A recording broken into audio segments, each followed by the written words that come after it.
Good afternoon, everyone. My name is Lindsay Ezeagu, and I will be speaking about the impact of the technology that we are building as programmers. So just a bit about me. I'm a final year software engineering student. I write code and I also write poems. I'm very passionate about technology and the impact that it has on people, especially those that have a technical background. So back to the topic, the impact of technology, the technology that we are building. As programmers, it's very important for us to not just focus on our features or focus on our bit of code, but to actually think about the bigger picture and see how our code impacts other people. Now, the art of programming is the ability to code our imagination into existence. And this makes us creators. So as a result, we have a responsibility to ensure that we are educating others about the ethical concerns, about the benefits and limitations that come with the technology that we are building.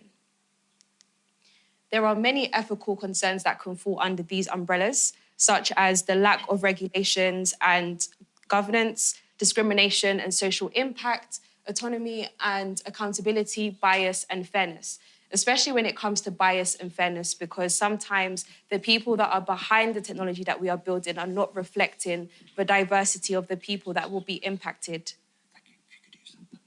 Oh, okay. Thank you. So to highlight this responsibility that we have as programmers, I'm going to be focusing on two types of technology, AI and automation. So let's talk about ChatGPT. Who here has heard of it before today? If you could just raise your hand. Amazing. And who here is a fan of it? Okay, not everyone. Okay, no worries. No worries. So I'm a fan of it and also a fan of the potential that can come with ChatGPT. So what is ChatGPT? It allows us to interact. It's a chatbot that allows us to interact in a more conversational way, as if you would, for example, ask a friend a question and they would answer you based on their experience and based on their knowledge.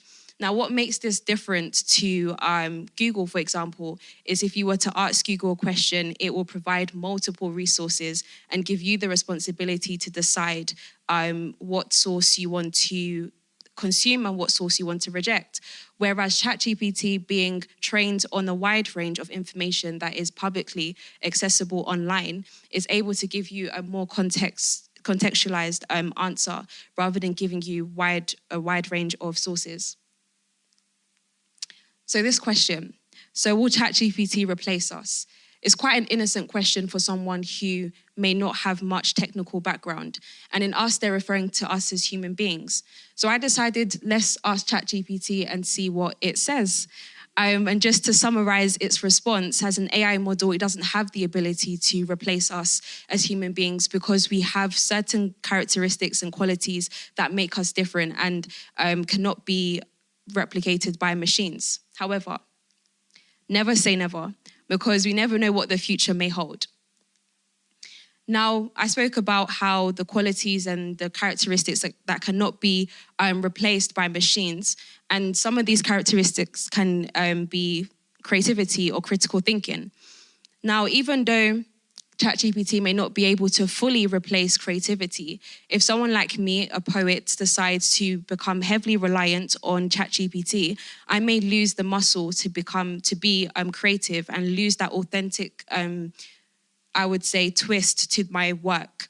And this is something that someone who doesn't have that technical background may not think about in the long run. They may think, okay, for now, it is very time efficient, it's boosting productivity, but in the long term, how does that impact me?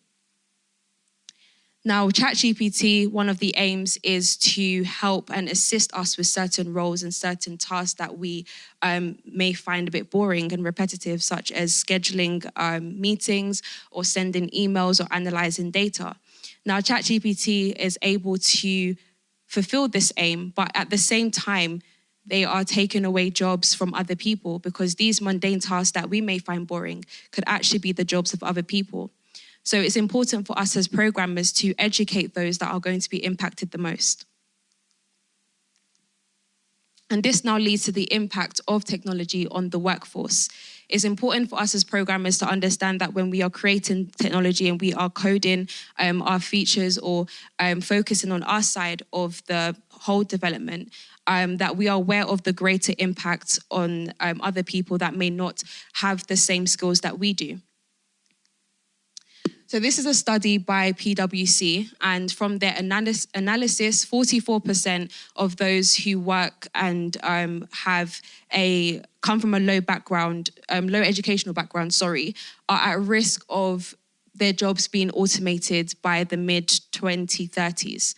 Now, why is this important for us to be aware of? It's important for us as programmers to share this knowledge, to help other people to prepare for the future to come, because these are the people that will be most impacted. And I find that sometimes with technology, the people that are impacted the most are not always the ones who create them. Now, this leads on to the impact on education. I mentioned about how we should prepare people for the future of this new world that we are living in. And the future, in my eyes, are the people that are coming after us, those that are in education at the moment. Now, technology like automation and AI is not just taking away jobs, it's also creating new jobs, as new technology creates new problems. So if we continue to take up that responsibility to share our knowledge and to upskill others, we can then inspire the next generation to solve the problems that we are not able to solve. ChatGPT is creating a lot of issues at universities and different educational institutions at the moment, and where some have chosen to ban it overall, others have chosen the approach to guide students on how to use it and how to be responsible when using it. So they have given us guidance on the ethical concerns, the benefits, the limitations, and how they can use it. Now, this is a more proactive approach, and this is better than just banning it and burying our heads in the sand. And this is where I leave the question for you guys. Do you think banning technology like ChatGPT is the right move to make? Because the truth is technology is here and technology is here to stay. And the day that we have been anticipating has already arrived. And this is a quote by my pastor, Pastor David. And it says that today is the tomorrow that we spoke about yesterday. So it's important for us to continue to do what we can today to make sure that our future is secure, to ensure that those who are coming after us, especially the children, especially those that are students, are aware of this new world that they will be walking into. And we are inspiring them to also take up the roles that will be able to solve these problems that we may not be able to solve. So that brings me to the end of this talk. If you would like to connect with me, here is my information, the barcode, but I'm open to answer any questions if anyone has any.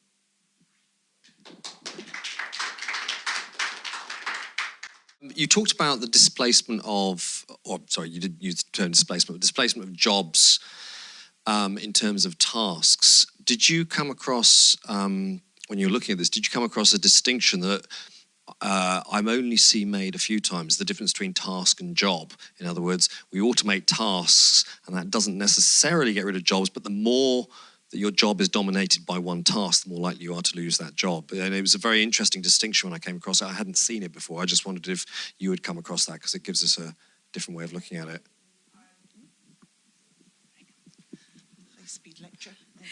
Yeah, so even though technology is there to maybe assist us with certain tasks, it means that these tasks that are the primary source of somebody's job could actually be displaced. And it means also that if this technology is improving efficiency and productivity, it means that people in these roles can do more. And it may mean that the vacancies within these roles could also reduce as well, because we have people that are able to take on more work than they were able to take on before.